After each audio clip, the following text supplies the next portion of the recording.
All right, Be'ez Hashem, we now are going to be hopefully finishing Perek Chof Vov.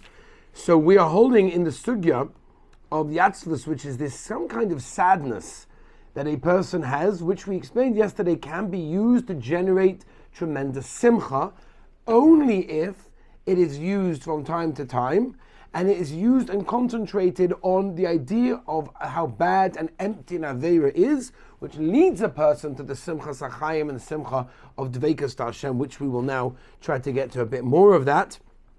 And we will see that also tomorrow, Perek Chazayim, we're going to get into even more of that as well. So I think we're holding by the paragraph V'hine, right? Yeah. V'hine. Eitza ayutza letar liboy mikol eitzev v'nidnu da'aga mimile da'oma va'afilu bonei chaye umzoynei. Which means, so Tanya, what is the Eitza?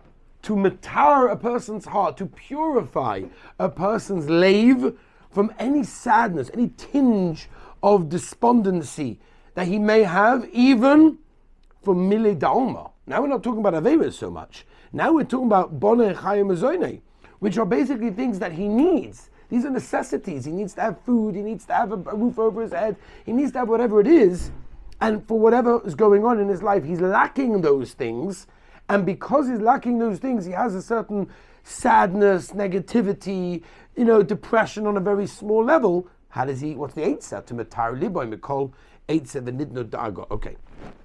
Mudah zois lakol. Very important message for everyone.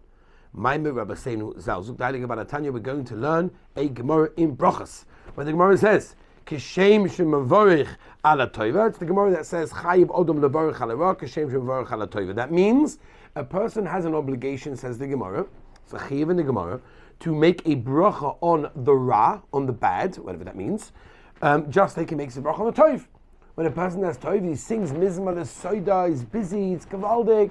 When a person has bad, so maybe he doesn't do that. And the Gemara says, no, you actually meant to do that. We've always said many times, when you see a guy at the Kaisel and he's crying his eyes out, right? So you have two options. Either Rahman al-Islam, his child got a diagnosis that has Vienna Machla, and he's really crying about that, or his daughter got engaged at the age of 28. Which one do you think it is? Most people say it was the first one, not the second one, because that's what people cry. Who cries about? But that crying doesn't have to be sad. Yeah, crying can be tears of joy, of laughter, of happiness, of simcha, of whatever it may be. So Chazal are telling us that just like, and this takes a tremendous avodah for a person to do. It's not a simple thing at all. You find many stories at the Gedolim that they were able to completely be a complete master over their emotions. They didn't allow their emotions to overtake them. They were overtaking their emotions. Right? You have so many stories of people, Rahman al-Islam, that someone died on Shabbos, no one knew about it. They completely were able to be composed people, they were in touch with their emotions, and they were in control of their emotions. Chazal are telling us, Kashem shemavorich ala toiva, that's the way you're also meant to make a bracha on something bad. U'perish Gemara, says the Gemara, Samach on a base in brachas, lekabule besimcha. That means to accept anything that happens to you, any misfortune, any quote-unquote bad situation that comes up in your life, should be accepted b'simcha, should be accepted with a certain matter of simcha, with happiness, with joy. Kamai, simcha satova, hanigles v'niris. Just like an open, revealed simcha, a good thing that happens to you is the way that you're makabel a challenge or a misfortune that happens to you. Why? So Dalig about Tanya, very important 4 words. Ki gam zu l'toiva. This is also good. This is also good. We don't see it. We don't recognize it. It's difficult for us to really sort of tap into that, but it's good. Rak, and this is also very important. We learn much more about this in Mitzvah Hashem tomorrow when we start Chav Zayin. Rak she'ena nigles v'nires le'enei basa. That means the Balatanya is telling us, and he's touching up the Gemara and Brachos Kishem, that they're both good. One is revealed, and one is not revealed. That's the difference. That's the only difference. One is a good that's revealed, and we see it openly. Of course, that's a good thing. Everyone understands that's a good thing. And the other one is a good that's unrevealed.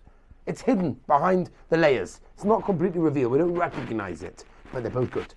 Kihi me olma de iskasya. Again, as I said, we're going to learn a lot more about this tomorrow, Be'ez Hashem Chav Zayin, in the next parak. But it's from the world that's hidden. Ma'olma de iskasya. Shalamana ma'olma de isgalya. Shuhu, ready for this? It gets a little bit complicated.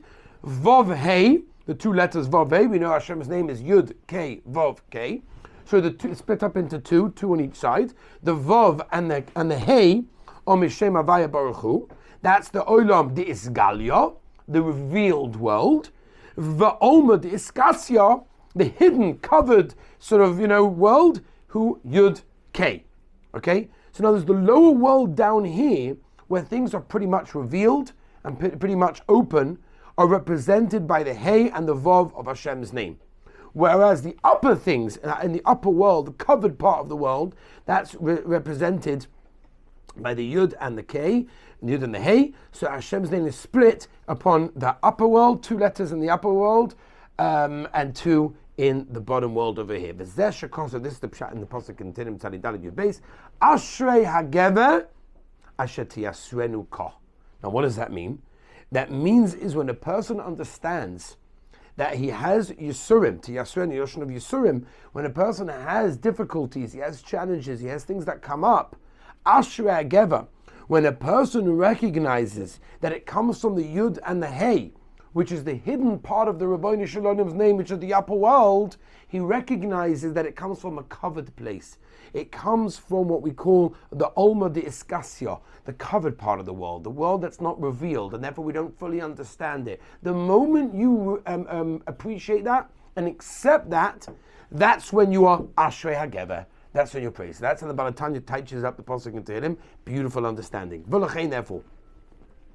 Omer Rabbeinu Zal. The Gemara tells us in Yuma Daf Chav Gimel Amud Aleph, Ki asmeichim b'yisurim aleim hakosuvayme. If a person has simcha with Yisurim, that doesn't mean a person wants Yisurim. Chas v'shalom, we'd have an everyday in Shemon Esrei, at the end of Shemon Esrei, not to have Yisurim, right? But when a person does get those Yisurim, Rachman l'Islam l'aleinu l'aleichem, and he's happy because he recognizes where they come from and how much he doesn't understand why he needs them, right? V'oyevav kitseis hashemesh b'gvurasoi.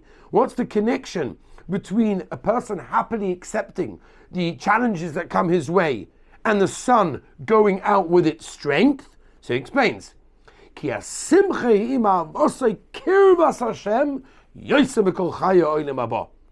means when a person accepts the suffering, that simcha that he has of accepting with ava, the kirva of Hashem, which comes together with the Yisurim, is greater than anything in this world. Kiddiksiv, as the Prophet says in Tehillim, Ki toiv chazdecha mechayim. And that's what we're saying, the real toiv, right? Even though the Archaim HaKodesh says, Ein tov el Torah, but over here, the Tanya is explaining Ki toiv chazdecha mechayim means when a person recognizes that the greatest thing in the world and the most important thing is the kirvas Hadagim, the connection with the Rabbeinu Shalom. That's the real toiv. The kirvas Hashem, he b'yesa se'eso ma'ala le'en kates ba'alma diskasya. Which means, what he's saying over here is that this is like the kirvas hadakim that a person can experience is on such a high level without any end, without any boundaries, that in the world that we live in, that's the greatest hana that a person can have. Kisham chedyon uzoy v'yoshe b'seisa elena kein zoycha l'seisa shemet b'rosel l'ased lavai. He will be zoycha, and that's the comparison in the pasuk in Shoftim. He'll be zoycha to as if the sun is going out with its strength. L'ased lavai she yitzias chama minau teika she mekusu ba'olam hazeh, which is like taking the sun out from its like it's covering, its box, its shell, minau teika from its narrative, from its bag, right, which is covering it in this world. And eventually will be taken out. Of course, he doesn't mean in a physical way, but rather what he means is so much more will be revealed. Everything will be taken out of its box, out of its covering, out of its shell, that all of a sudden the light will now be mizgal, will be revealed. Hainu she'oz yizgala olma diskasya v'yizrach v'yor begilu rabba otzum el-cholach boy ba'olam hazeh. The Kodesh,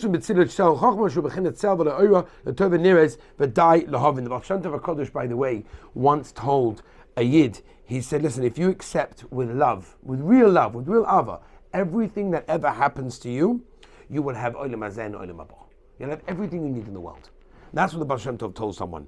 And that's what we're saying. The atzvus over here, Milid de Alma, means that you recognize that even the things you don't understand and make no sense to you, but there is a pshat to it. It's like the sun in the covering. Eventually it will come out. And if you recognize that and you accept that with love, then you will be zoicha to see that la'asid lavai. However, Atzvus again is this like tinge of sadness. Mimile d'shmaya. Now we're talking mile d'shmaya, right? Until now we're worrying about material things, right? As your body and Chaim Zoim, we just said that before, right? Now we're talking about the spiritual things, meaning, of course, our Averas. When a person has a certain sadness and depression over the Averas that he's done, right, when it comes to material things, so we can learn how to accept it. Okay, we don't have it. The Rebbeinu didn't give it to us. He gave us a challenge. Parnasa is hard. Work's not going the way I wanted to do. Pseudo, we can learn to accept it. We can do it. But when it comes to spiritual things, no. We can't just accept it. We have to be able to change the metzias that we're in and what exactly is making us sad. So that's what he's saying. So you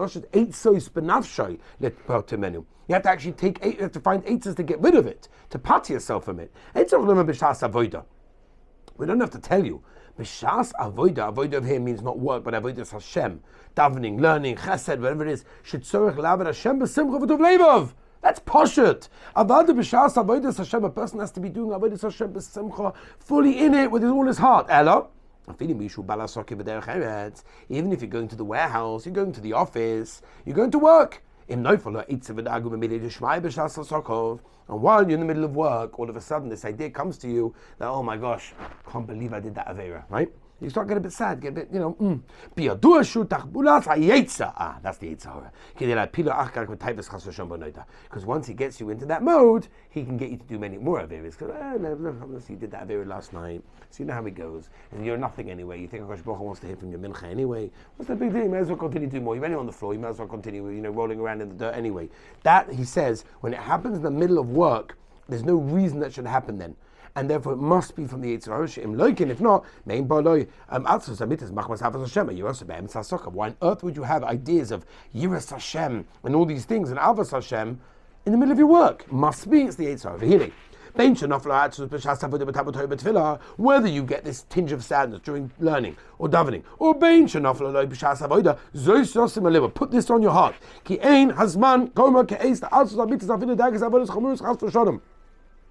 Tell yourself, this is not the time. This is not the time I'm meant to be dealing with this at this moment of time. It's not a good time for this. That